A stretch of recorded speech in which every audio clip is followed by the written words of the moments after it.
Now, today we will add to the communion experience with the addition of taking a few moments to prepare our hearts and minds for sacred instruction. Now, this portion requires the use of one gold raw candle and or one white nectar candle and quality frankincense, which is called seneter in the Kemeti tradition, which translates as divine fragrance.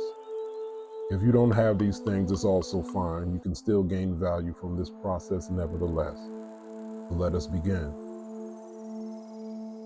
Now, as you light your candles and your incense, take a few moments and allow the spirit of quietude to alight upon you. And then sooner before later, you'll notice that something as unassuming as lighting a candle and burning incense can make you instantly and automatically relax. Relaxation leads to your peace. Your peace opens the way to your power. And as you sit with an aura of calmness and contemplate the energy of the day, with every inhalation and exhalation, all static energy, stagnant energy, and negative energy gets pushed outwards and away until only you remain, perfectly centered and calm, like the black dot in the center of the circle, or the symbol of Ra. Now, after your next few breaths, you'll be ready to emerge, relaxed, refreshed, and renewed, and fully capable of grasping the lessons and the layers of today's sacred instruction. Amen. Ma'at.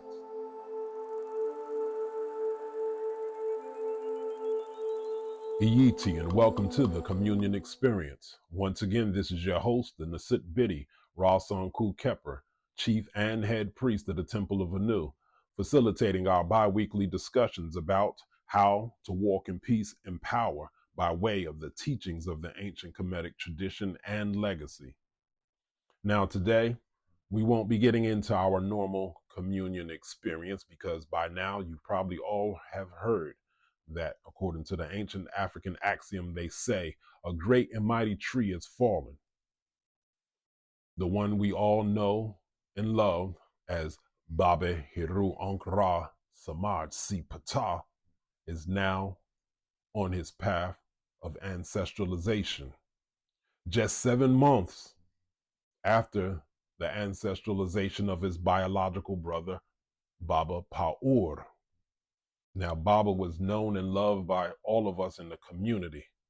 We accredit him with being the forefather of the Kemeti lifestyle in America. And for that, we shall be eternally grateful, and we continue to love him. When you hear me speak of this path of ancestralization, we're not talking about a funeral that just takes place in a day. According to the ancient Kemeti traditions, it takes at least a process of 42 days of ancestralization.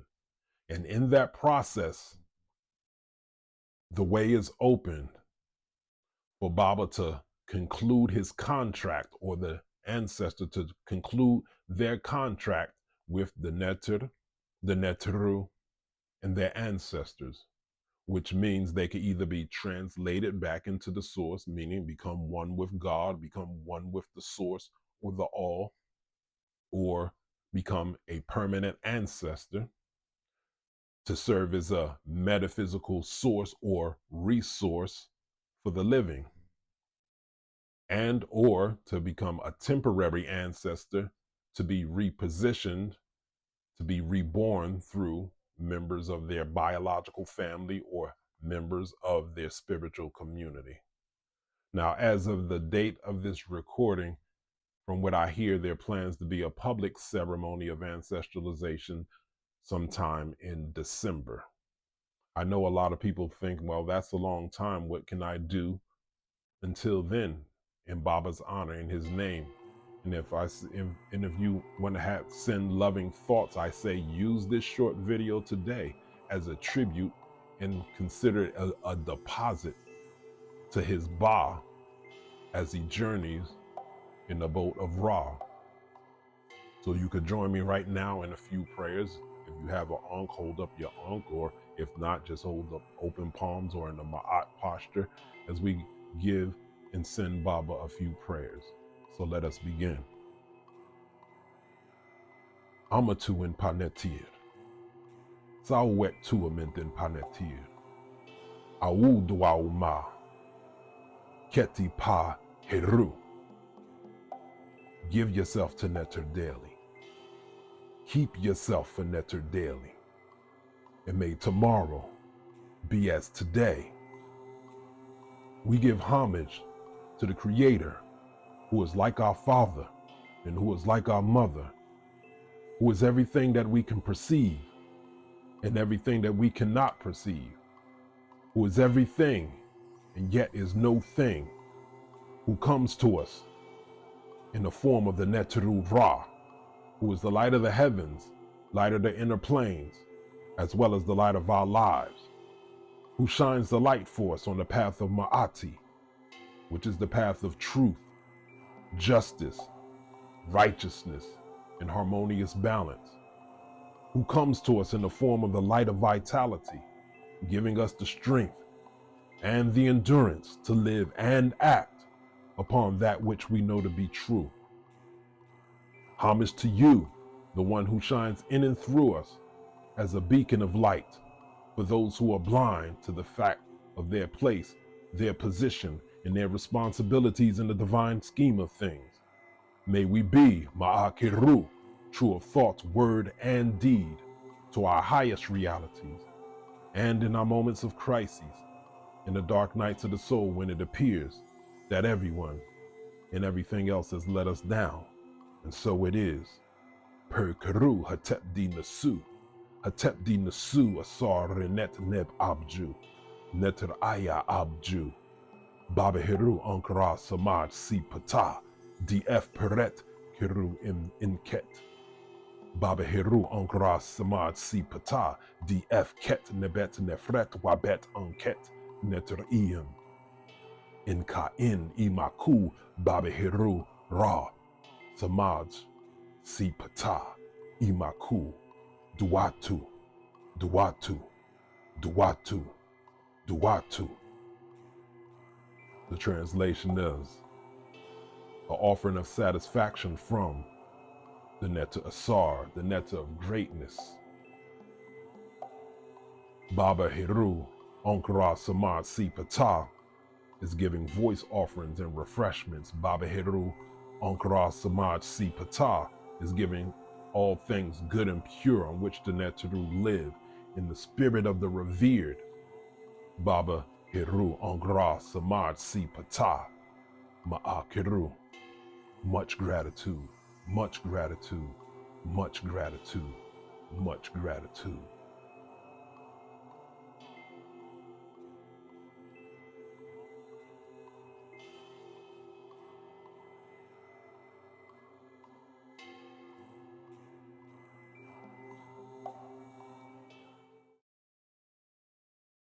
Dua in a Yiti. Now I want to take a few moments for the remainder of the video to share my thoughts about Baaba, because now Baaba is on the wings of Kheper.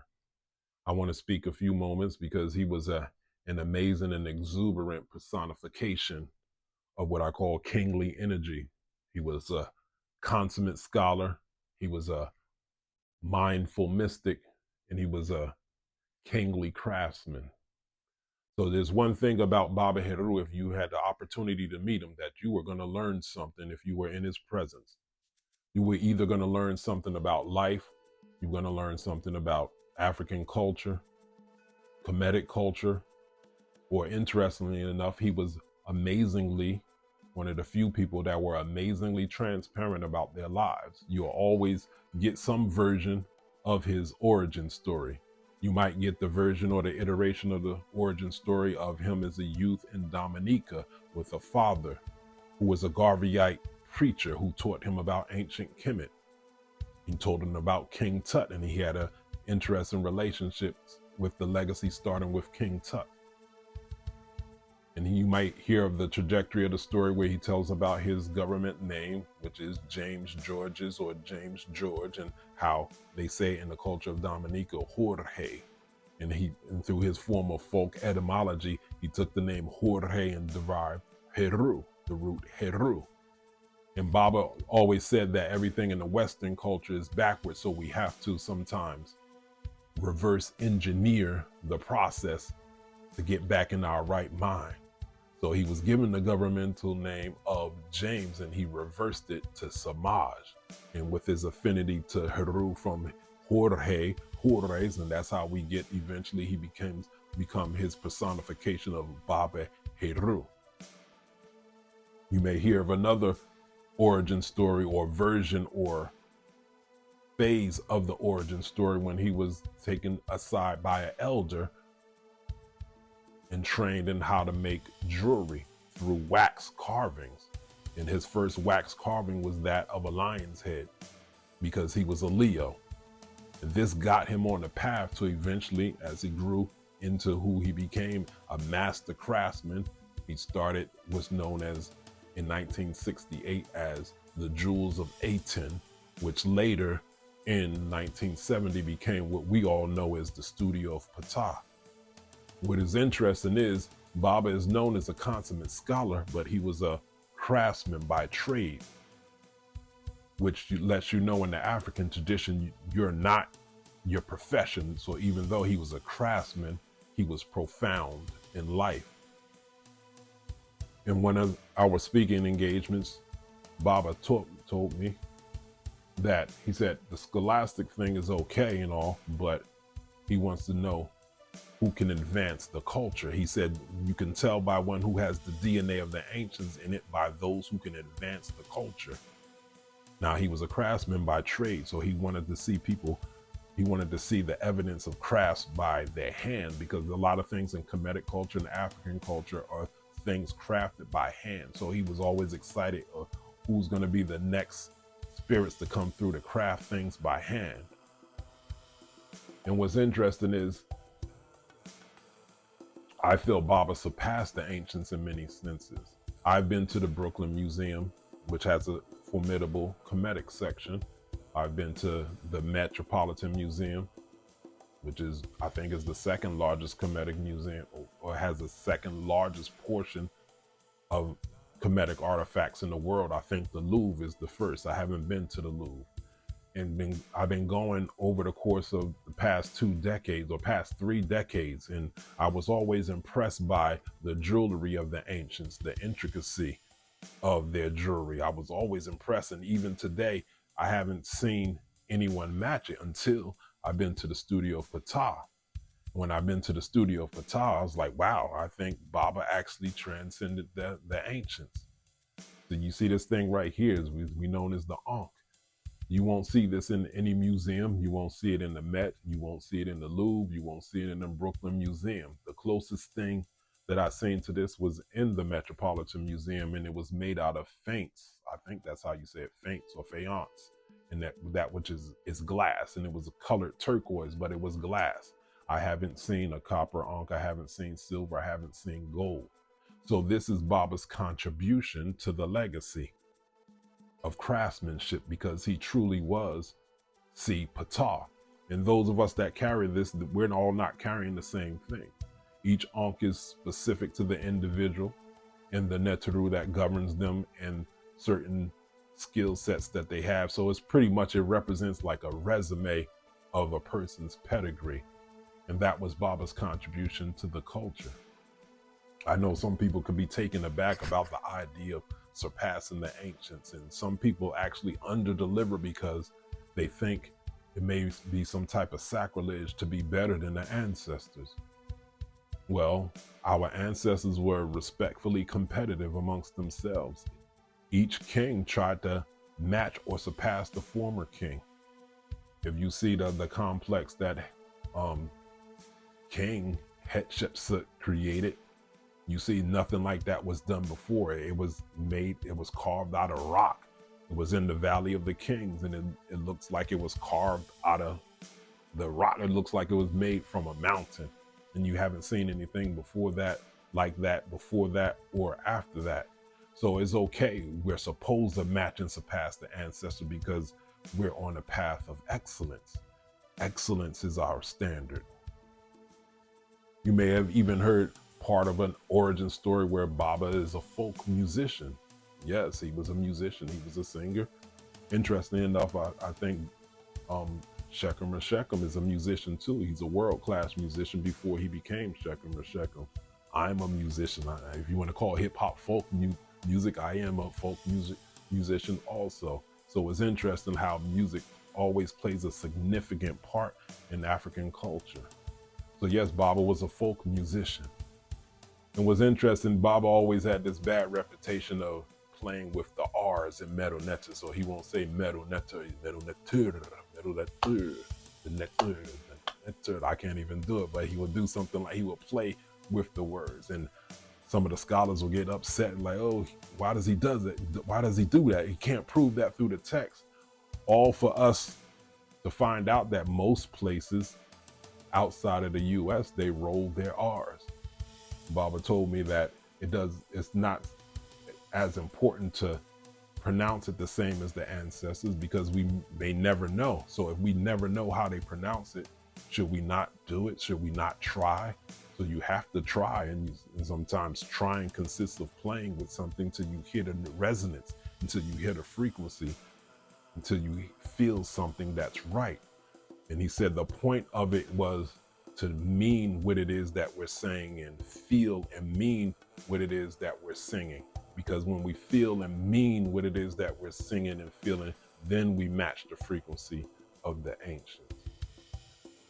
What's interesting is I've built a relationship with Baaba over the past 10 years. Interestingly enough, if you see the older version of Baaba Heru, most of the pictures you see are stock footage from our events at the Templeofanu because he worked very closely with the Templeofanu that last 10-year stretch of his life. And he looked around, and one day, this was his words verbatim. He looked around and he said, Nasid, I really love what it is that you're doing here. I really do love it. And he said, there was a time I was worried about the legacy. I didn't think it was going to make it. And now that I see what you all do here, I know that I could leave this plane knowing that the legacy is in good hands. And for me, that was a full circle moment because I remember back when I met Baaba Heru back in 91, and that was prime Baaba Heru. He was very statuesque and he had the locks.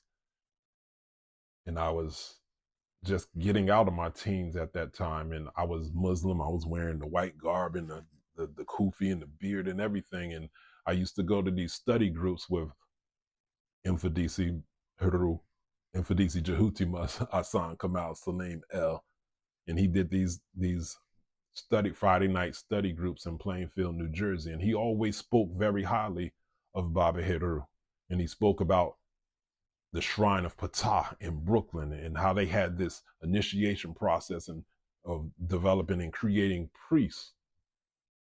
Now that was significant to me back then and coming out of the 80s and into the 90s. I come from watching Channel 5 with the Kung Fu movies and the Shaolin Temple. So the word temple is a trigger for me of something that is holy, righteous, and respectable, something to strive for.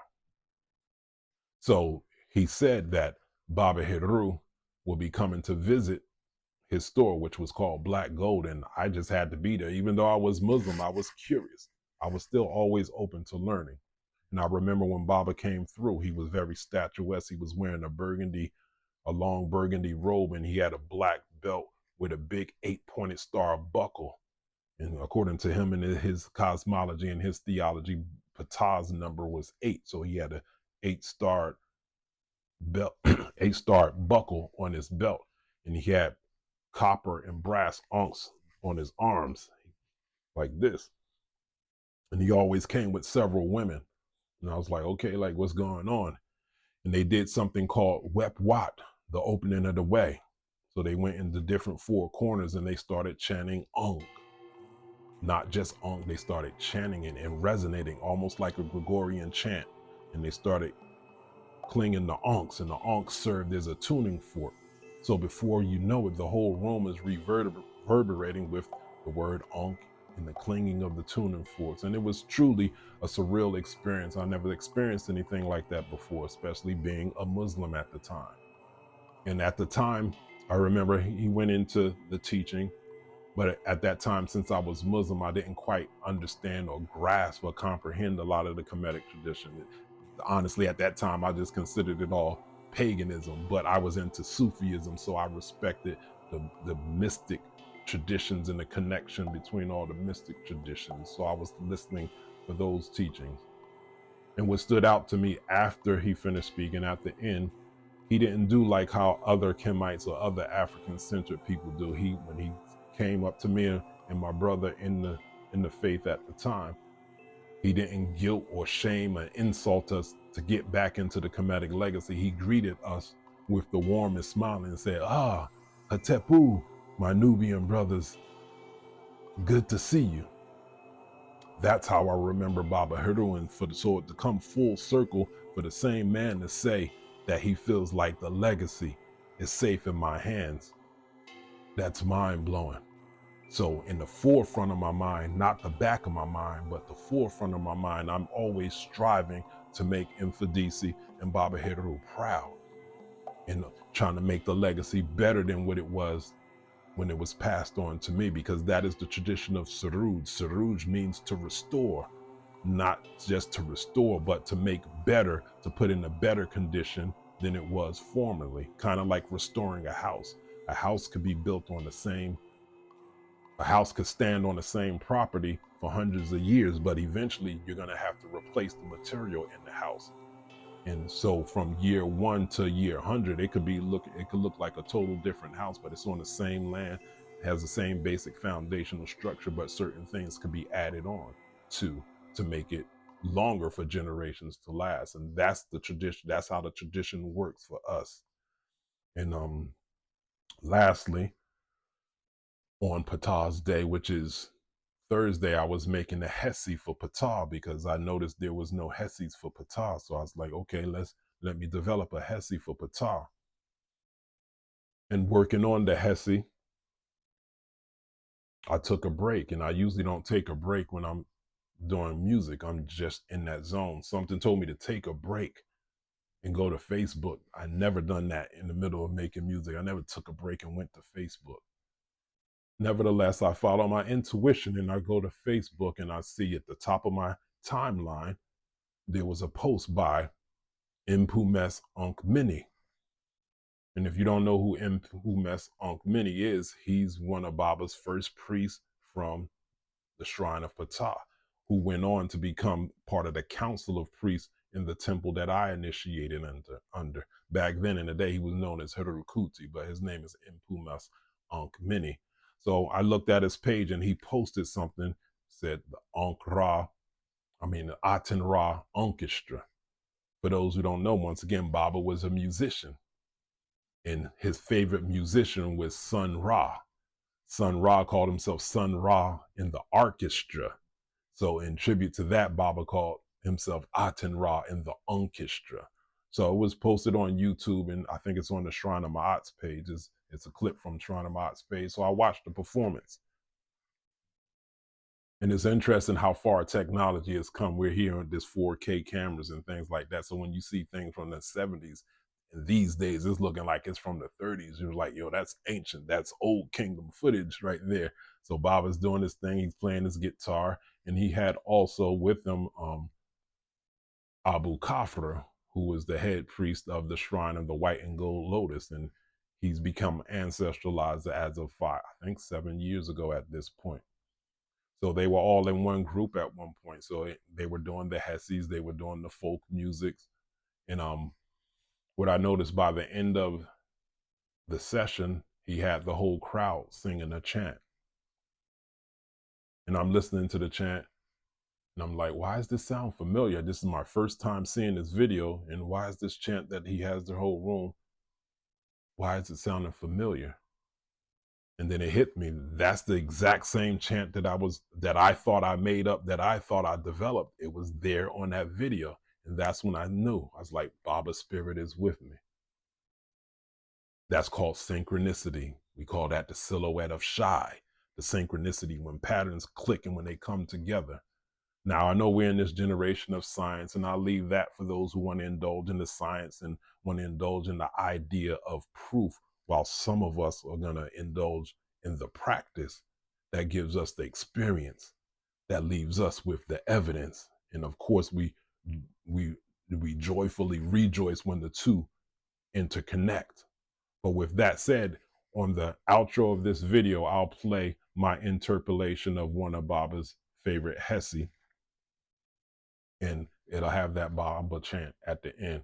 Because what I was doing a play on words with the word Baaba, and I was saying bye bye Baaba, bye bye Baaba, and it sounded like that's what they were saying at the end of that video. So as of now, put your ankhs up or your hands up and ma'at up to the one we know and love as Baba Heru, the one who was, so we can become. Duatu, Duatu, Duatu, Duatu.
done well, my king. You've earned your wings of Kheper. Now go with the Neb Inpu and the Neb Heru. Let them take you to be greeted by Jehuti and Ma'at. Let them reflect back to you the good that you've done, the good that you've done for us. The Mesu Heru have witnessed that you've lived pure and are qualified to stand in front of Asar. You are seared